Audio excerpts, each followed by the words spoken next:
வணக்கம். நான் அருப்புக்கோட்டை தங்கப்பாண்டி ஜுவல்லர் பேசுகிறேன்.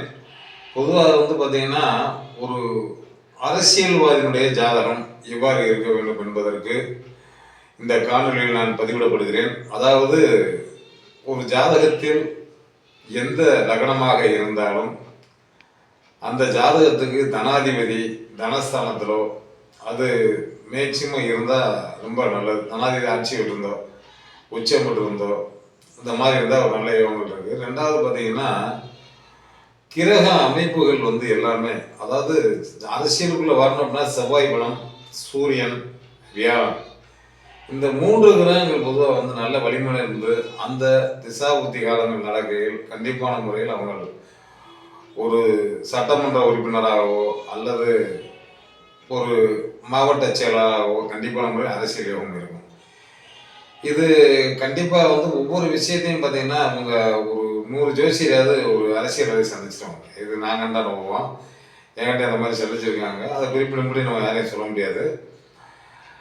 இதில் என்ன அனுபவம் ஜோதிடத்தில் நிறைய வேலை செய்யும். அதாவது ஒவ்வொரு ஜாதகத்திலையும் ஒவ்வொரு மனிதர்களும் ஒவ்வொரு கருத்துக்களை சொல்லுவாங்க. இல்லை இன்னைக்கு இந்த ஷார்ட் வீடியோ அப்படிங்கிறத பார்த்து சிலவங்க என்னென்னா ஒரு நிமிஷத்தில் எல்லாம் சொல்ல முடியுமான்னா கண்டிப்பாக முடியாது. சும்மா அதாவது அப்படின்னா தன்னை அறிமுகப்படுத்திக் கொள்வதற்காக தான். அதில் நிறைய ஒரு விஷயங்கள் சொல்லப்பட முடியவில்லை. அதனால தான் நான் முழு வீடியோ போடுறேன். இந்த வீடியோவில் பார்த்தீங்கன்னா, அரசியல்வாதிகள் சார்ந்தோ அல்லது கிரக ரீதியாக மற்ற பொதுவாக ஒரு டாக்டர், கலெக்டர் ஆகணும் அப்படின்னு ரொம்ப பேர் உருவாக்குறாங்க. அதேமாதிரி பெரிய டிபார்ட்மெண்ட்டில் வேலை வாங்கக்கூடியது 10ஆம் இடம் ஒரு ஜாதகத்தில் வலிமை பெற வேண்டும். அந்த 10ஆம் இடத்தை லக்னாதிபதியோ அல்ல குருவோ இல்லை அரசாங்கம் சார்ந்த கிரகம் என்று சொல்ல அழைக்கக்கூடிய சூரியனோ இருந்தால் நிச்சயம் அவங்க அரசாங்கத்துறையில் பணிபுரிகிறார்கள். ஒரு தாசில்தாராவோ அல்லது அதை ஒரு பெரிய மாவட்ட அளவில் ஒரு பொறுப்பில் இருப்பாங்க. அந்த அரசியல்வாதியாக இருந்தாலும் சரி, இப்போ மாவட்ட லைனில் சொல்கிறோன்னா ஆன்மீக சம்மந்தப்பட்டதுலேயும் எடுத்துக்கலாம். நம்ம மக்களுக்கு இப்போ என்னென்னா நேரடியாக சீக்கிரம் எந்த விஷயம் தெரிஞ்சுக்கணும்னு ஆசைப்படுறாங்க. கண்டிப்பாக எப்படின்னா ஒரு ஜோதிடத்தில் எவ்வளவு சொல்ல முடியுமோ அத்தனை விஷயங்கள் நான் கிட்டத்தட்ட ஒரு 30 ஆண்டு காலமாக இருக்கிறேன். 25 ஆண்டு காலமாக நான் ஜாதகம் பார்த்துருக்கேன். நான் லட்சம் ஜாதகம் பார்த்துருக்கேன்னா கோடி ஜாதகம் பார்த்துருக்கேன்னு எனக்கே தெரியாது. ஆனால் ஜாதகங்களை பூரா ஆய்வு பண்ண விஷயத்தில் நல்ல விஷயங்கள் இருக்குது. ஒரு மனிதருக்கு என்ன திறமை இருந்தாலும் எந்த வகையிலையும் டைம் நல்லா இருந்தால் மட்டும்தான் வாழ்க்கையை ஜெயிக்க முடியுது.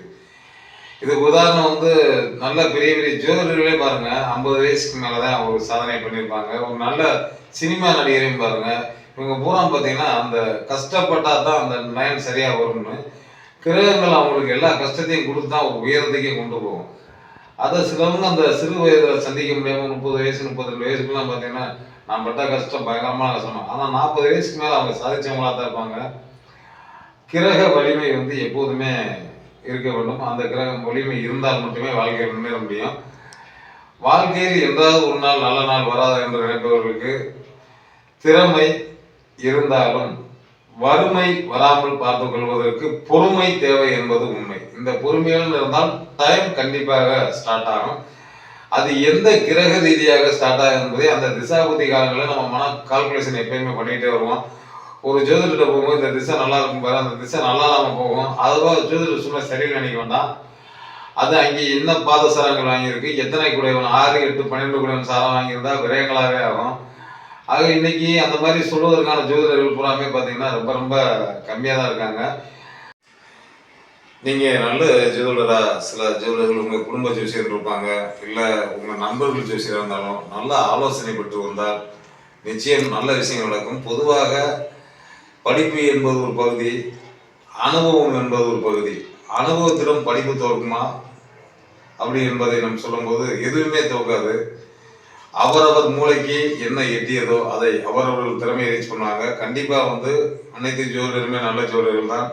அவர்களிடம் நல்ல கருத்துக்களை கேளுங்க, நல்ல விஷயங்கள் சொல்லுவாங்க. நாளும் நாளே நடக்கும் நல்ல கருத்துக்களை விடைவரை. நன்றி, வணக்கம்.